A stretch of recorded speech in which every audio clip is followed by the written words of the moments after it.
নানা নানি না। আসসালামু আলাইকুম বন্ধুরা, যিনি বা যারা যেখান থেকে দেখছেন না কেন, সবাইকে অসংখ্য ধন্যবাদ। আর আমার টোনাটুনি সংসারে আপনাদের সবাইকে স্বাগত। প্রতিদিনের মতো আজকে আমার মেয়ের সাথে খুনসুটি শুরু হয়ে গেছে সকালে।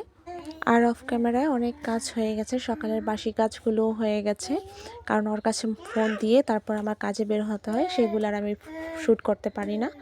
তো ফাঁকে ফাঁকে ফোন নিয়ে যতটুকু পারি অতটুকুই করতে হয়। আরেকটা ফোনও আমার ছোটো মেয়েটা এমন জোরে বাড়ি দিয়েছে, সেটার ডিসপ্লেটা কাঁপা কাঁপা হয়ে গেছে, যার কারণে এক ফোন দিয়েই সবার চলতে হচ্ছে।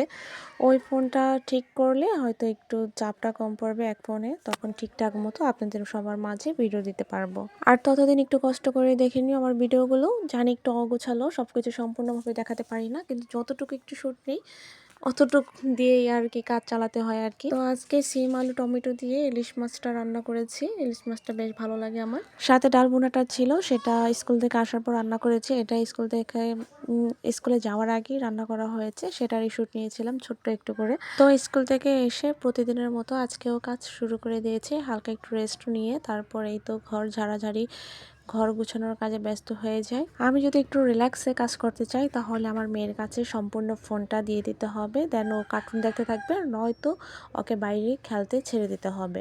আর আমি সেটা করি না, কারণ চারিদিকে এদিকে 2-3টা পুকুর, আমি আর রিস্ক নিতে চাই না। আর আমি ওকে ঘরেই রাখি একা একাই।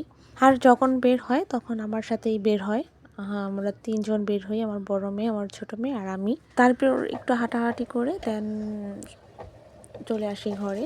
এখানে যতটুকু ভিডিওটা দেখানো হয়েছে, আমার কাজ কিন্তু এতটুকুই সীমাবদ্ধ না। আরও সংসারে অনেক কাজ থাকে, নানান রকমের কাজ থাকে, সেগুলো আর কোনো ভিডিও ক্লিপ নেওয়া হয় না, তাই আর দেওয়াও হয় না।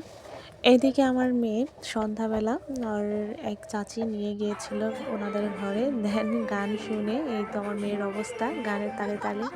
এতটুকু মেয়ে কি বুঝি না, মানে আমি নিজে অবাক হয়ে যাই যে কিভাবে সম্ভব এটা। আমরাই দেখো ও কি খুশিটাই না হয়েছে, আর হাতগুলো কিভাবে সরাচ্ছে, আমি জাস্ট আর কি বলবো, আমি অবাক হয়ে গেছি। তো আজকে এই পর্যন্তই।